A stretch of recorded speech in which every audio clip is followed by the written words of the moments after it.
तो आज की क्लास में हम डिस्कस करने वाले हैं क्लास 10th की बायोलॉजी का फर्स्ट चैप्टर, जिसका नाम क्या है, सेल। बात करें सेल की, तो सेल की डेफिनेशन क्या होता है। तो सेल का डेफिनेशन होता है कि cell is the structural and functional unit of life. यहाँ पे आप देख सकते हैं, यहाँ लिखा हुआ भी है कि सेल जो होता है वो स्ट्रक्चरल और फंक्शनल यूनिट ऑफ लाइफ होता है। इसका मीनिंग क्या हुआ कि हमारे बॉडी का जो भी स्ट्रक्चर बनता है और जो भी हमारे बॉडी में जो भी फंक्शन होता है वो किसकी वजह से हो रहा है, सेल की वजह से हो रहा है। यानी हम एक तरीके से ये भी कह सकते हैं कि सेल जो है ये एक बेसिक यूनिट है हमारे लाइफ की। तो आई थिंक ये डेफिनेशन आपको क्लियर हो गई होगी कि सेल जो है उसकी डेफिनेशन क्या होती है कि स्ट्रक्चरल और फंक्शनल यूनिट ऑफ लाइफ है और ये एक बेसिक यूनिट ऑफ लाइफ भी है। एक एग्जांपल के थ्रू इसे समझ लेते हैं कि जैसे एक अगर ब्रिक्स का घर बनाना हो तो हम घर बनाने के लिए सबसे पहले हमें किस चीज़ की नीड होगी, ब्रिक्स की ही नीड होगी। ठीक है, तो ये अगर हम ब्रिक्स का घर बना रहे तो सबसे पहले हमने एक ब्रिक्स रखा, फिर सीमेंट वगैरह जो भी है, फिर ब्रिक्स, फिर इस तरीके से कई सारे ब्रिक्स के थ्रू हमारा पूरा घर एक दिन तैयार हो जाएगा। ठीक है, तो उसी तरीके से हमारे बॉडी में भी जो सबसे बेसिक चीज़ होती है वो क्या हो गई, सेल हो गई। ठीक है, एक सेल फिर कई सारी सेल्स मिलके हमारी पूरी बॉडी तैयार कर लेंगी, लेकिन सबसे बेसिक हमारी बॉडी को बनाने के लिए जो बेसिक चीज़ होती है वो क्या होती है, सेल होती है। आई थिंक आपको डेफिनेशन क्लियर हो गया होगा कि सेल की डेफिनेशन क्या होती है, cell is the structure and functional unit of life. Okay, अब बात करते हैं, यहाँ पे 3 पॉइंट्स लिखे हुए हैं कुछ इस तरीके से आप देख सकते हैं कि यहाँ पे जो सेल होती हैं वो सबको, यहाँ पे पहला पॉइंट आई थिंक आपको समझ में आ गया होगा कि all living beings are made up of cell. यानी जितने भी लिविंग बींग्स होते हैं वो किस चीज़ से मिलके बने होते हैं, वो सेल से मिलके बने होते हैं। ओके, ठीक है, सेकेंड पॉइंट भी आपने पढ़ रखा है। देखिए यहाँ पे मैंने पहले ही बताया कि cell is the structure and functional unit of body या फिर लाइफ, ये भी बोल सकते हैं, या फिर बॉडी की भी स्ट्रक्चर और फंक्शनल यूनिट क्या होती है, सेल ही होती है। ठीक है, और all living beings develop from a pre existing cell. यानी जितने भी लिविंग बींग्स होते हैं वो प्री मीन्स क्या होता है, प्रिमिटिव। ठीक है, यानी जो सबसे बिफोर पहली सेल जो होती है उससे मिलके बने होते हैं। ठीक है, और ये किसके थ्रू होता है, डिवीज़न के थ्रू होता है। ठीक है, ये डिवीज़न के थ्रू जितने भी लिविंग बींग्स होते हैं वो किस चीज़ से मिलके, प्री एग्जिस्टिंग सेल्स होती है। ठीक है, ये चीज़ समझ में आ गई होगी आपको। ओके, तो ये 3 पॉइंट्स आपको क्लियर होंगे। पहला पॉइंट क्या था कि जितने भी लिविंग बींग्स होते हैं वो किस चीज़ से बने होते हैं, सेल से। सेकंड, आपको डेफिनेशन पता होगी कि सेल जो होती है वो स्ट्रक्चरल और फंक्शनल यूनिट ऑफ लाइफ या फिर बॉडी भी बोल सकते हैं। और जितने भी लिविंग बींग्स होते हैं वो कहाँ से मिलके बने, कहाँ से बने होते हैं, तो प्री एग्जिस्टिंग सेल से, from pre existing cell. I think ये तीनों पॉइंट आपको क्लियर हो चुके होंगे। ठीक है, अब यहाँ पे सिंगल सेल या फिर मल्टी सेल, ये सब चीज़ें क्या होती हैं, आगे ये सब हम डिस्कस करेंगे। ओके, यहाँ पे आप देख सकते हैं कि सेल्स, यहाँ पे लिखा हुआ है कि larger an organism greater the number of cell in its body. अब सिंगल सेल्स मीन्स क्या होता है, सिंगल सेल यानी एक सेल होगी। ठीक है, many small organism are made up of just one single cell. यानी बहुत जो छोटे छोटे ऑर्गेनिज्म होते हैं, स्मॉल ऑर्गेनिज्म होते हैं, ठीक है, वो किस चीज़ से मिलके बने होते हैं, सिंगल सेल से। और इसका एग्जाम्पल में ये क्या हो जाएगा, बैक्टीरिया हो गया, यीस्ट हो गया और अमीबा हो गया। ठीक है, अगर क्वेश्चन ये आ गया आपके एग्ज़ाम में कि सिंगल सेल का एक एग्जाम्पल बताइए या फिर 2 एग्जाम्पल बताइए, तो आप यहाँ पे इजीली बता सकते हैं कि सिंगल सेल का एग्जाम्पल हो जाता है बैक्टीरिया, यीस्ट, अमीबा। ये सारे एग्जाम्पल किस चीज़ के हैं, सिंगल सेल के। और आपने एक और टर्म पढ़ा होगा, यूनिसेलुलर। ठीक है, यूनिसेलुलर, तो यूनी मीन्स भी क्या होता है, सिंगल होता है, और सेलुलर मीन्स क्या होता है, सेल होता है। यानी हम सिंगल सेल को क्या कह सकते हैं, यूनिसेलुलर भी कह सकते हैं। आई थिंक ये आपको क्लियर हो चुका होगा कि यूनिसेलुलर या फिर सिंगल सेल जो है वो किस चीज़ का एग्जाम्पल अगर इसका पूछ ले या फिर इसकी डेफिनेशन पूछ ले तो आप लोग क्लियर इसको बता सकते हैं। ठीक है, आई थिंक एग्जाम्पल भी आपको समझ में आ गया होगा। बात करें फ्यू सेल, यानी कुछ सेल प्रेजेंट होती हैं। यहाँ पे आप ये जो लिखे हुए टर्म्स, इन्हीं सब से समझ में आ रहा होगा आपको। फ्यू सेल का मतलब क्या होता है, some very small organism are made up of just a few hundred और फ्यू थाउजेंड सेल। बहुत ऐसे ऑर्गेनिज्म हैं, स्मॉल ऑर्गेनिज्म हैं जो कुछ हंड्रेड ऑफ सेल से या फिर थाउजेंड ऑफ सेल से मिलके बने होते हैं। जैसे एग्जांपल में आपका क्या हो जाएगा, स्पायरोगायरा और वॉलवॉक्स। अब एक बार फिर से हमें आप बता दीजिए कि सिंगल सेल के तीन एग्जाम्पल कौन कौन थे? एक बैक्टीरिया था, यीस्ट था और अमीबा। ठीक है, कौन कौन से थे? बैक्टीरिया, यीस्ट और अमीबा। और फ्यू सेल के एग्जाम्पल में क्या क्या हो जाएगा? स्पायरोगैरा और वॉलवॉक्स। आपने अगर वॉलवॉक्स अगर आप समझें तो वॉलवॉक्स जो होता है वो कुछ इस तरीके से कॉलोनियल फॉर्म में होता है। जो वॉलवॉक्स होता है वो किस तरीके से होता है? कॉलोनियल फॉर्म में होता है। तो ये कॉलोनी बना के रहते हैं, ये वॉलवॉक्स होते हैं। ठीक है, और इसको मैंने क्या बताया, ये किस चीज़ में आएगा? तो ये फ्यू सेल्स के एग्जाम्पल्स में आ जाएगा। ठीक है, फ्यू सेल्स यानी फ्यू सेल्स का मतलब हो गया कुछ 100 सेल या फिर 1000 सेल से मिलके बने होते हैं। ठीक है, तो यहाँ पे आपको आई थिंक समझ में आ गया होगा कि जो वॉलवॉक्स होता है वो कई सारे सेल से मिलके बना होता है, कुछ सेल से मिलके बना होता है, जैसे कुछ 100 सेल या 1000 सेल होंगी। ठीक है, बात करते हैं मल्टी सेल्ड की। मल्टी सेल्ड यानी यहाँ पे जो मोस्ट ऑफ द प्लांट यानी या ह्यूमन बींग्स भी हो सकते हैं। ठीक है, प्लांट्स, ह्यूमन बींग, ये सब किस कौन से एग्जाम्पल में आ जाएंगे? मल्टी सेलुलर एग्जाम्पल में आ जाएंगे। यहाँ पे आप डेफिनेशन भी देख सकते हैं, क्लियरली यहाँ पे लिखा हुआ है कि most plant and animals we see around are made up of million and billion of cells. Examples में क्या हो जाएगा? Human and mango. I think mango तो प्लांट ही में आता है। ठीक है, तो ह्यूमन बींग्स और मैंगो ये सब किस में आ जाएंगे? ये हमारे आ जाएंगे किस में? मल्टी सेलुलर के एग्जाम्पल में। ठीक है, आई थिंक आपको ये तीनों टर्म्स क्लियर हो गए होंगे। सिंगल सेल में क्या क्या आएगा? Bacteria, yeast, amoeba. Okay, few cell में क्या आएगा? Spirogyra, Volvox. मल्टी सेल में क्या हो जाएगा? ह्यूमन और मैंगो। तो ये आपको टर्म्स क्लियर हो चुके होंगे, आई होप। ओके, अब यहाँ पे बात करते हैं सेल्स क्या होते हैं। Cell are very small and can be seen only with a microscope. ठीक है, ये इतने छोटे होते हैं कि इसको हम क्लियरली किसके थ्रू देख सकते हैं? माइक्रोस्कोप के थ्रू देख सकते हैं, ये तो हमें पता ही है। ठीक है, small cells are certain bacteria, red blood cell in human body. जो सबसे छोटी सेल होती है वो क्या होती है? बैक्टीरिया की सेल हो गई, आरबीसी हो गया ह्यूमन बॉडी का। ठीक है, अच्छा, आरबीसी को बायोलॉजिकल टर्म्स में क्या कहते हैं? आई थिंक आपको पता होगा, इरिथ्रोसाइट। ठीक है, आरबीसी को बायोलॉजिकल टर्म में क्या कहते हैं? इरिथ्रोसाइट। अब तब ये बता दीजिए डब्ल्यूबीसी को क्या कहते हैं? तो उसे कहते हैं ल्यूकोसाइट। ओके, डब्ल्यूबीसी को क्या कहते हैं? ल्यूकोसाइट। ये आरबीसी बता दिया हमने, डब्ल्यूबीसी बता दिया। प्लेटलेट्स को क्या कहते हैं? थ्रोम्बोसाइट कहते हैं। ठीक है, तो आई थिंक ये बायोलॉजिकल टर्म हमने आपको एक्स्ट्रा थोड़ा बता दिया है, आगे चैप्टर्स में आई थिंक आपको मिल जाएगा। ठीक है, लेकिन फिर से पहले से ही हमने जान ले तो कोई दिक्कत तो होने वाली है नहीं ऐसा। ठीक है, तो स्मॉलेस्ट सेल जो होती है वो सर्टेन बैक्टीरिया सेल होती है। आरबीसी जो होती है वो क्या होती है? ह्यूमन बॉडी में होती है, पता ही है। ठीक है, लॉन्गेस्ट सेल जो होती है वो क्या होती है? नर्व सेल होती है। और बात करें सबसे लार्जेस्ट सेल की, क्या होती है? तो लार्जेस्ट सेल कौन सा होता है? ऑस्ट्रिच का एग होता है। ठीक है, यानी जो शुतुरमुर्ग का अंडा होता है वो उसकी सेल जो होती है वो सबसे लार्जेस्ट सेल होती है। आई थिंक स्मॉलेस्ट, लॉन्गेस्ट और लार्जेस्ट ये तीनों आपको क्लियर हो चुके होंगे। लॉन्गेस्ट सेल में क्या आ जाएगा? नर्व सेल आ जाएगा। और लार्जेस्ट सेल में क्या आ जाएगा? ऑस्ट्रिच एग या फिर वही ऑस्ट्रिच का एग। ठीक है, यहाँ पे कुछ और टर्म्स लिखे हुए हैं, आप देख सकते हैं। Largest cell are the birds egg, actually the central yellow sphere ostrich egg. ये समझ में आ रहा होगा आपको। Before development begins in it is the largest single cell of the living world today. The white albumin of the egg and the egg cell are extra part of added to the actual egg as it is passed down the reproductive tract. ये जो egg की बात कर रहे हैं कि किस तरीके से रिप्रोडक्टिव ट्रैक्ट में ये ट्रांसफ़र होते हैं, तो ये चीज़ हम आगे चैप्टर में डिस्कस करेंगे। फिलहाल अब भी आपको ये तीनों टर्म समझ में आ गए होंगे कि स्मॉलेस्ट सेल जो होता है वो बैक्टीरिया की सेल या आरबीसी वगैरह हो गया, और लॉन्गेस्ट सेल में नर्व सेल आ गया, लार्जेस्ट सेल में ऑस्ट्रिच का एग आ गया। ठीक है, एक एवरेज साइज दिया हुआ है, आप देख सकते हैं कि 1000 million cell in the whole body. ठीक है, ये पता ही हमें कि कई सारी सेल से मिलके ही हमारी बॉडी बनी है। अच्छा, एक टर्म्स आपको और समझना होगा कि जो आई थिंक प्रीवियस क्लास में आपने पढ़ा होगा कि सेल से क्या बनता है? तो सेल से बनता है टिश्यू। ठीक है, यानी एक सेल है फिर उसमें कई सारी सेल, तो सेल से क्या बन जाएगा? टिश्यू। ठीक है, टिश्यू से क्या बनेगा? ऑर्गन।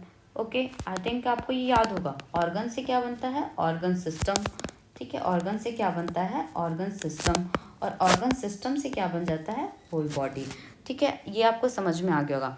तो अगर कोई सेल की डेफिनेशन पूछे तो आप क्या बताएंगे, हमने ये पहले ही जब चैप्टर स्टार्ट कर रहे थे तभी आपको बता रखा है कि सेल जो होता है वो स्ट्रक्चरल और फंक्शनल यूनिट ऑफ लाइफ है। ठीक है, स्ट्रक्चरल और फंक्शनल यूनिट ऑफ लाइफ।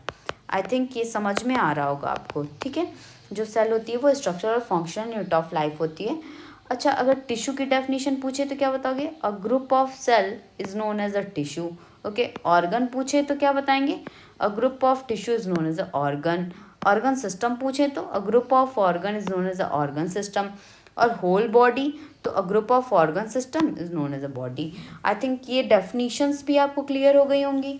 ठीक है, फिर से इसे एक बार समझ लीजिए कि ये रो जो बनी हुई है इसमें अगर टिश्यू पूछ रहा है तो कुछ नहीं करना है, बस इसके आगे वाला जो टर्म है उसमें हमें ऐड क्या कर देना है, अ ग्रुप ऑफ। ठीक है, जैसे टिश्यू पूछा तो क्या बताएंगे, अ ग्रुप ऑफ सेल। अब ऑर्गन पूछा तो a group of tissue. Organ system पूछा तो अ ग्रुप ऑफ ऑर्गन।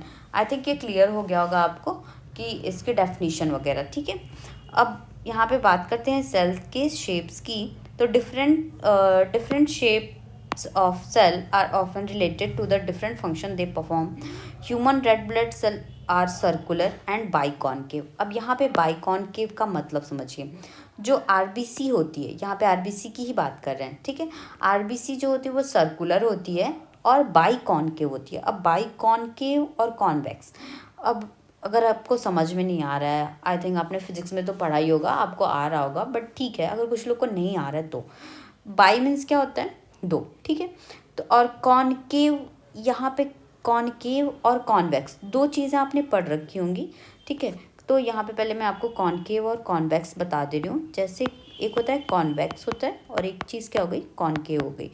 सब कुछ छोड़ दीजिए, सपोज दैट आपको फिजिक्स आपने कुछ भी नहीं, कुछ नहीं समझ में आ रहा, तो ये बताइए, बस हमें बताइए, केव मीन्स क्या होता है, गुफा होता है। ठीक है, तो गुफा में कैसे जाते हो, अंदर जाते हो, तो कुछ इस तरीके का बना होता है वो, अंदर ऐसे ऐसे ही तो जाएंगे हम।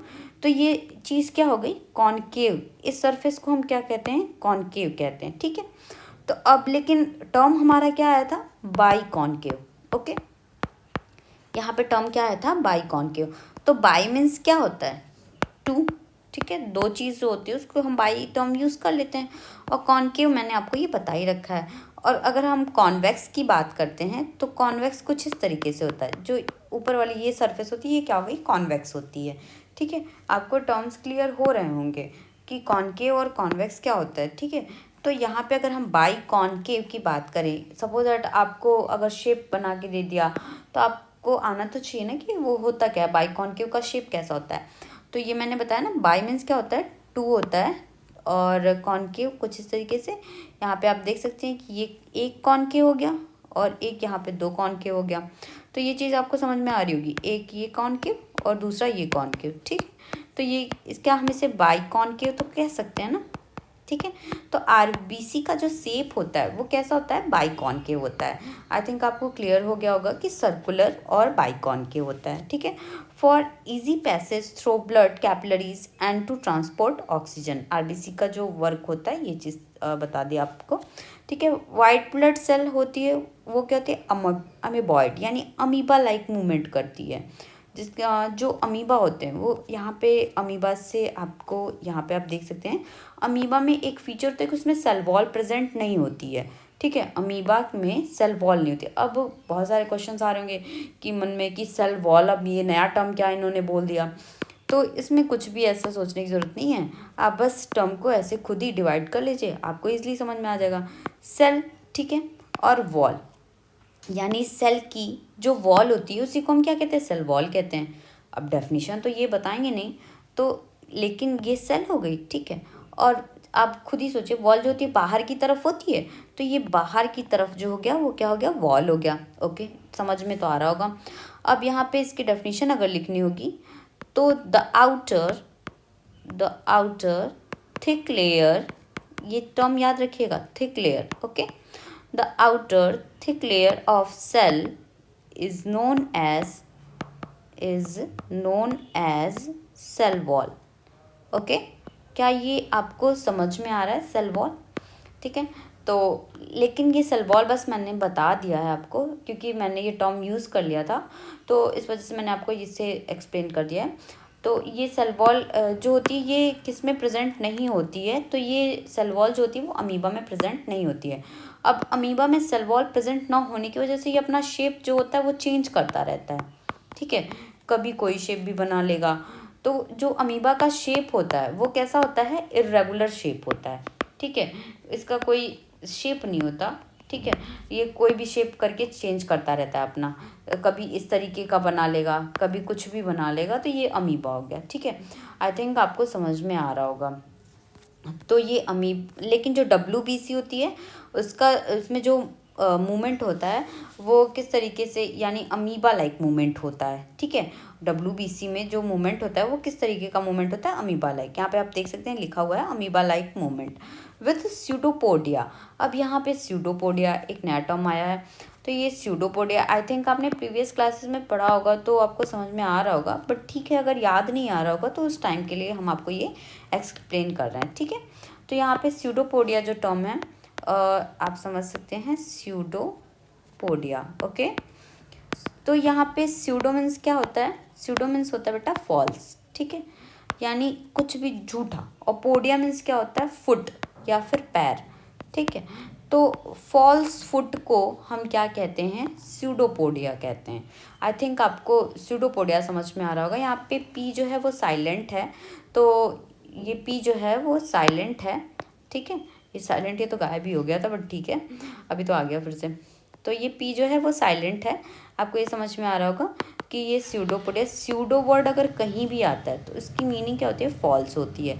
और पोडिया मीन्स क्या होता है? फुट होता है। ठीक है, तो ये आपको क्लियर हो रहा होगा स्यूडोपोडिया। तो अमीबा में जो मूवमेंट होता है, यानी अमीबा का जो फुट होता है, ठीक है, ये क्वेश्चन आ सकता है बेटा कि अमीबा के फुट को हम क्या कहते हैं? तो आंसर क्या हो जाएगा? स्यूडोपोडिया कहते हैं। ठीक है, क्या कहते हैं? स्यूडोपोडिया कहते हैं। इसी के थ्रू ये अपने फूड को कैप्चर कर लेते हैं। अब ये बात कैसे होती है आप यहाँ पे देख सकते हैं इस चीज़ को।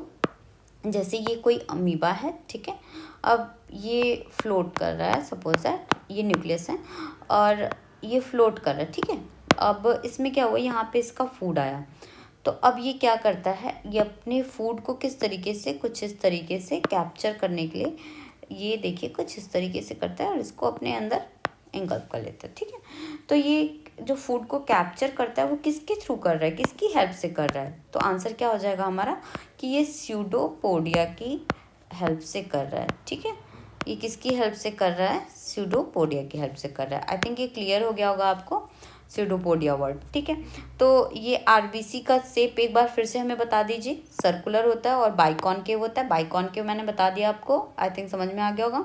और WBC में जो मूवमेंट होता है वो कैसे होता है? ये अमीबॉइड होता है। ठीक है, अमीबॉइड, अमीबा में जिस तरीके का मूवमेंट होता है वैसा है। और अमीबा में मूवमेंट किसके थ्रू होता है? ठीक है, वो स्यूडोपोडिया के थ्रू होता है। बात करते हैं, nerve cells are long to conduct impulse from distant parts of the body to the brain and vice versa. यानी जो नर्व सेल्स होती हैं वो लॉन्ग होती हैं। अभी हमने पहले ही पढ़ा कि सबसे लॉन्गेस्ट सेल जो होती है वो कौन सी होती है? नर्व सेल होती है। ठीक है, और लार्जेस्ट सेल कौन सी होती है? वो ऑस्ट्रिच का एग हो गया। ठीक है, तो ये क्लियर हो चुका होगा आपको कि लॉन्गेस्ट सेल जो हो गई वो कौन सी हो गई? हमारी नर्व सेल हो गई। इसका वर्क क्या होता है? तो इम्पल्स को कंडक्ट करना, कहाँ से? नर्व सेल से बॉडी, से बॉडी तक, फिर बॉडी से नर्व सेल, ये नर्व तक, ये सब वर्क जो होता है वो नर्व सेल्स का होता है। ठीक है, हमारी पूरी बॉडी में ये फैली होती है, तभी तो इसको लॉन्गेस्ट सेल भी कहते हैं। अब यहाँ पे देखिए, guard cell of stomatal pore in the leaves are bean shaped to open and closed it. ठीक है, अब यहाँ पे guard cell, stomatal pore, leaves, यानी लीव्स में जो सेल्स प्रेजेंट होती हैं उनका नेम क्या है? गार्ड सेल है। अब ये गार्ड सेल, ये नया टर्म बता दिया मैम आपने। इसका शेप होता है बीन शेप होता है। बीन आपने देखा होगा, बीन्स वगैरह, तो उसका कुछ इस तरीके का शेप होता है। इसको भी हम आपको समझा दे रहे हैं। जो गार्ड सेल होती है वो क्या बोल रहे हैं कि वो बीन शेप्ड की होती हैं। ठीक है, कैसे शेप की होती है? बीन शेप की होती है। अब यहाँ पे बीन शेप का मतलब समझिए कि जो ये गार्ड सेल हो गई वो, ये देखिए आप कुछ इस तरीके से ये बनी होती है बीन शेप्ड की। ठीक है, ये समझ में आ रहा है आपको? ये बीन्स हो गया, बीन्स आप खाए होंगे ना, तो ये बीन शेप की होती है, ठीक है। और यहाँ पे ये छोटे छोटे क्लोरोप्लास्ट प्रेजेंट होते हैं। इसको अगर हम ग्रीन से बना दें, क्योंकि क्लोरोप्लास्ट तो ग्रीन ही होता है ना, तो ये हमने व्हाट इज दिस, एक मिनट, यहाँ पे इसको इरेज कर देते हैं और फिर से हम ग्रीन कलर यूज़ करते हैं। ये क्लोरोप्लास्ट हो गया, ओके। और ये हमने आपको बता दिया। और इसके चारों तरफ जो पूरे अराउंड में होती है, ठीक है, तो वो कौन सी होती है सेल? ये तो विजिबल ही नहीं हो रहा कलर, पॉलिटी लेते हैं, ठीक है। इसके चारों तरफ जो सेल होती है ये वाली, इसको हम कहते हैं सब्सिडियरी सेल। कौन सी सेल कहते हैं? सब्सिडियरी सेल, ठीक है। और ये लीफ में प्रेजेंट होती है बेटा, ठीक है। तो यहाँ पे आप देख सकते हैं ये चीज़ हमारा क्या हो गया, ये आपको समझ में आ रहा होगा, ये चीज़ क्या हो गया? क्लोरोप्लास्ट हो गया, ओके। ये क्लोरोप्लास्ट समझ में आ रहा है, ओके। ये सब्सिडियरी सेल हो गया। कौन सी सेल हो गई? सब्सिडियरी सेल, ठीक है। अब ये बीच वाला जो ये पोर आपको दिखाई दे रहा है, तो ये स्टोमेटल पोर भी कहते हैं इसको। कौन सा पोर कहते हैं? स्टोमेटल पोर, ठीक है। तो और ये स्ट्रक्चर मैंने किस चीज़ का बनाया है? ये आपका लीफ में प्रेजेंट होता है, ठीक है। ये गार्ड सेल बीन शेप्ड आपको दिखाने के लिए हमने बता दिया। अच्छा, मेरा एक क्वेश्चन है आपसे कि प्लांट में बीन शेप्ड का क्या होता है? तो आपका आंसर हो जाएगा गार्ड सेल, ओके। एनिमल्स में क्या ऐसा होता है जो बीन शेप का होता है? किसी को आंसर पता है? एनिमल में और ऐसा क्या होता है जो बीन शेप का होता है? किडनी, ठीक है। आपने देखा होगा किडनी का जो स्ट्रक्चर होता है कुछ ऐसे ही बीन शेप्ड का ही बना होता है। अगर हम कोरिलेट करके पढ़ें तो चीज़ें हमें और अच्छे से याद रहती हैं, ठीक है। अगर हम कोरिलेट करके पढ़ें तो चीज़ें याद रहती है। जैसे जो किडनी होती है, आपने देखा होगा कुछ इसी तरीके की शेप बनी होती है, ठीक है। ये किडनी का शेप इस तरीके का ही होता है। अब ये यहाँ से आपका यूरेटर आ जाता है, ठीक है, जो पाइप होती है, और ये यूरिनरी ब्लैडर होता है, यूरेथ्रा हो जाता है। लेकिन हम बात करते हैं केवल बीन शेप्ड की, तो यहाँ पे आप किडनी का शेप जो होता है वो भी कैसा होता है? बीन शेप्ड होता है बेटा, ठीक है। किडनी का जो शेप होता है वो कैसा होता है? बीन शेप्ड होता है। तो आपको आई थिंक ये बीन शेप तो क्लियर ही हो गया होगा कि गार्ड सेल और स्टोमेटल पोर मैंने दिखाया था आपको, ठीक है, कि कुछ ये बीन शेप्ड का स्ट्रक्चर बना, ठीक है। आप नीचे ऐसे बना सकते हैं आप अपने खुद को समझने के लिए कि ये बीन शेप तो बना गया, और ये जो पोर होता है इसी को हम क्या कहते हैं? स्टोमेटल पोर कहते हैं। बीन शेप भी आपको समझ में आ गया होगा। ये कौन सी सेल हो गई? गार्ड सेल हो गई, ठीक है। तो ये आपको क्या, ये पूरे पेज में कोई भी कन्फ्यूज़न या डाउट होगा तो प्लीज़ कमेंट करके हमें बताइएगा, ओके। नेक्स्ट हम बात करते हैं एनिमल सेल और प्लांट सेल की, ओके। तो यहाँ पे आप डायग्राम देख सकते हैं, एनिमल सेल का भी बना हुआ है और प्लांट सेल का बना हुआ है, ठीक है बेटा। तो यहाँ पे एक सबसे बेसिक चीज़ होती है वो सेंट्रियोल। ये बहुत ही अच्छा, आई थिंक आपके बोर्ड एग्ज़ाम्स में भी आया हुआ क्वेश्चन है कि जो सेंट्रियोल है ये आपने इसमें नहीं देखा होगा, यानी प्लांट सेल में आपको ये सेंट्रियोल टर्म देखने को नहीं मिलेगा, ओके। क्योंकि सेंट्रियोल जो होता है वो प्लांट सेल में प्रेजेंट नहीं होता है। उसी तरीके से आप एक स्पेसिफिक और टर्म देख सकते हैं, जैसे सेल वॉल हो गया, ठीक है। जो सेल वॉल है ये केवल प्लांट सेल में मिलता है आपको, ये एनिमल सेल में सेल वॉल प्रेजेंट नहीं होती है, ओके। क्लोरोप्लास्ट भी ये चीज़ आपको केवल और केवल प्लांट सेल में ही देखने को मिलेगी, ये एनिमल सेल में देखने को नहीं मिलती है, ठीक है। ये क्लोरोप्लास्ट कहाँ होता है? ये ग्रीन कलर का होता है कि कहाँ होता है? क्लोरोफिल, याद आ रहा होगा आपको, क्लोरोप्लास्ट, क्लोरोफिल, ये लीफ में प्रेजेंट होता है बेटा, ठीक है। अभी गार्ड सेल का भी मैंने दिखाया ना, लीफ सेल का ही तो गार्ड सेल, बीन शेप्ड, ये सब कुछ तो बताया मैंने अभी, ठीक है।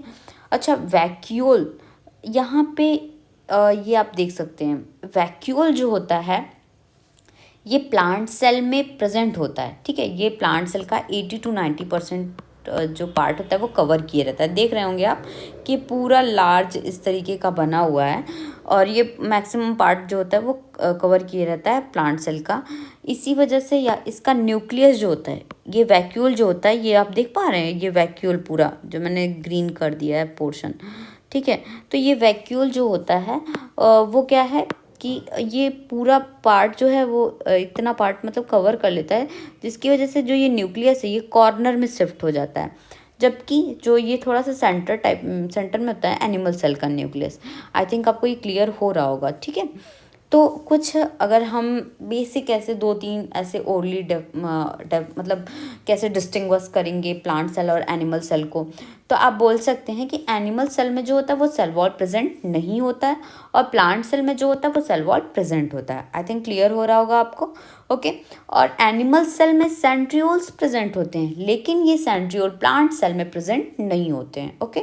और प्लांट सेल में और क्या प्रेजेंट होता है, क्लोरोप्लास्ट होता है, जो कि एनिमल सेल में प्रेजेंट नहीं होता है, ओके। यहाँ पे मैंने एक आपको टर्म बताया था वैक्यूल।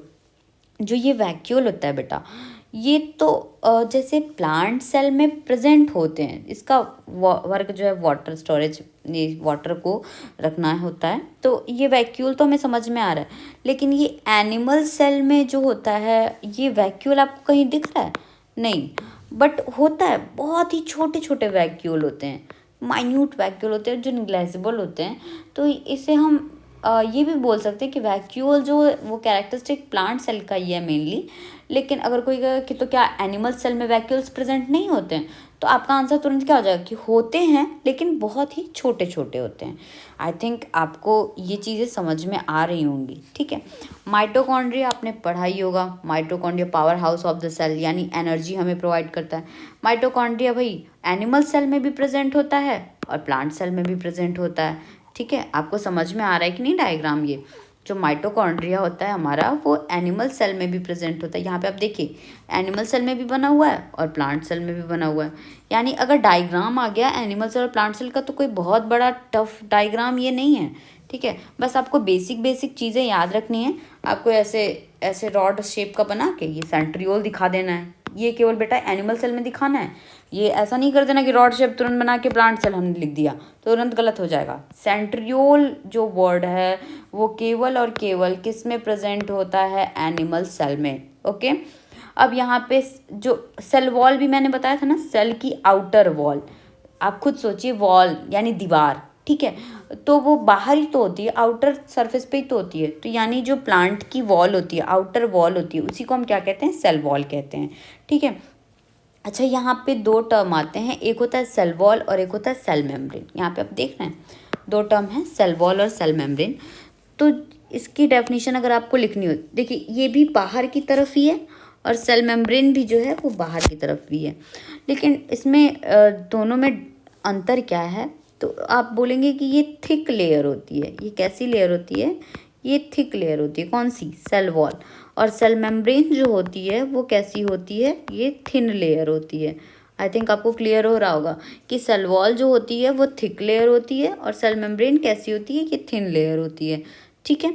और न्यूक्लियस तो पता ही है ना, ब्रेन ऑफ द सेल, यानी पूरी सेल्स को कंट्रोल करने के लिए जो होता है वो कौन होता है बेटा? न्यूक्लियस होता है। हम आई थिंक आगे सब कुछ एक्सप्लेन होगा आपको, ये बताएंगे हम आपको न्यूक्लियस के बारे में। और इसको डिस्कवर किया था रॉबर्ट ब्राउन ने 1831 में। कौन से साइंटिस्ट थे बेटा? Robert brown, okay. कौन से ईयर में इन्होंने डिस्कवर किया था? 1831 में। ये सब हम आगे क्लास में आपको बताएंगे, एक एक सबको एक्सप्लेन किया जाएगा, ओके। तो पहले तो मेन हम समझ लें कि एनिमल सेल में सेंट्रियोल होता है, प्लांट सेल में सेंट्रियोल नहीं होता है। प्लांट सेल में और क्या होता है? सेल वॉल होती है, एनिमल सेल में नहीं होती है। प्लांट सेल में क्लोरोप्लास्ट होता है, एनिमल सेल में नहीं होता है। तो ये आपको आई थिंक क्लियर हो गया होगा कि एनिमल सेल और प्लांट सेल में अगर डिफरेंस पूछेगा तो आप बता सकते होंगे। अब एक एक करके हम आप यहाँ पे समझ सकते हैं सेल मेम्ब्रेन क्या होता है, ठीक है। यहाँ पे आप देख सकते हैं बेटा डेफिनेशन और पॉइंट्स लिखे हुए हैं, बहुत ही इजी वे में आपको समझाएंगे हम यहाँ पे आप देखिए सेल मेम्ब्रेन, ठीक है। मेम्ब्रेन मीन्स, मेम्ब्रेन वर्ड आपको कई जगह देखने को मिलेगा, ठीक है। तो मेम्ब्रेन मीन्स क्या होता है? मेम्ब्रेन मीन्स होता है बेटा लेयर, ठीक है। एक लेयर हो गई, थिन लेयर हो गई। सेल मेम्ब्रेन को हम प्लाज्मा मेम्ब्रेन भी कहते हैं, ठीक है। सेल मेम्ब्रेन को हम और क्या कह सकते हैं? प्लाज्मा मेम्ब्रेन भी कहते हैं। आपको ये समझ में आ रहा है या नहीं आ रहा है? आ रहा होगा, नहीं आ रहा हो तो क्या ही करें, बट ठीक है मैं समझा रही हूँ, आई थिंक आ ही रहा होगा। तो सेल मेम्ब्रेन जो है वो, इसको हम और क्या कह सकते हैं, प्लाज्मा मेम्ब्रेन भी कह सकते हैं, ठीक है। और it is a living membrane having a fine pores, इसमें छोटे छोटे जो होते हैं पोर होते हैं, पोर मतलब समझ रहे हैं अपना, छेद होते हैं। It is a semi permeable, अब यहाँ पे आपको समझ में आ रहा होगा, सेमी मीन्स क्या होता है बेटा, हाफ, यानी ये कुछ ही मॉलिक्यूल्स को अंदर जाने देती है और कुछ को बाहर, ये समझ में आ रहा होगा, सेमी परमिएबल होती है। ऑल्सो कॉल्ड सेलेक्टिवली परमिएबल और differentially permeable, meaning that it allow only certain substance to pass through while preventing others, ठीक है। In the plant cell an additional outermost non-living layer called the cell wall surround the cell membrane।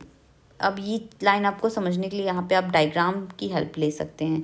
अब इसमें क्या लिखा हुआ है कि plant cell में जो outer most non living cell होती है, ये किसकी बात कर रहे हैं बेटा, सेल वॉल की, ठीक है, सेल वॉल, ठीक है। सराउंड द सेल मेम्ब्रेन, ये किसके चारों तरफ सराउंड होती है, सेल मेम्ब्रेन के चारों तरफ, यानी अगर ये हमारी सेल है तो इसके ऊपर ये सेल मेम्ब्रेन हो गया और ये सराउंडेड किसकी रहती है, सेल वॉल। तो सबसे बाहर क्या हो गया हमारा, सेल वॉल हो गया बेटा, और उसके बाद हमारा क्या हो गया, सेल मेम्ब्रेन हो गया, ठीक है। The cell wall is mostly made up of a cellulose, ठीक है। जो सेल वॉल होता है वो किस चीज़ से मिलके बना होता है, सेलुलोज से। It give shape and rigidity of the shell. अब मैंने बताया ना कि अमीबा में सेल वॉल नहीं होती, इसी वजह से वो अपना जो शेप है वो बदलता रहता है, ठीक है। तो उसी तरीके से ये भी जो है इसमें जो सेल वॉल होती है उसका वर्क क्या होता है, तो शेप और रिजिडिटी प्रोवाइड करना, ठीक है, कठोरता, ठीक है, रिजिड बनाना, ठीक है। तो शेप और रिजिडिटी कौन प्रोवाइड करता है, ये सेल वॉल प्रोवाइड करती है। It is a freely permeable allowing substance in solution to enter and leave the cell without hindrance। I think ये सेल मेम्ब्रेन के सारे पॉइंट आपको क्लियर हो गए होंगे कि सेल मेम्ब्रेन के आउटर की तरफ क्या कौन सी लेयर होती है, सेल वॉल होती है। सेल वॉल किससे बनी होती है, सेलुलोज से मिलके बनी होती है। इसका वर्क क्या होता है, शेप और रिजिडिटी प्रोवाइड करना। ये कैसी होती है, ये फ्रीली परमिएबल होती है। जबकि जो सेल मेम्ब्रेन होती है उसको हम प्लाज्मा मेम्ब्रेन भी कहते हैं, इसमें छोटे छोटे पोर होते हैं और ये सेमी परमिएबल होती है। सेमी परमिएबल मीन्स क्या होता है बेटा, कि वो कुछ ही चीज़ों को पास होने देती है, ठीक है।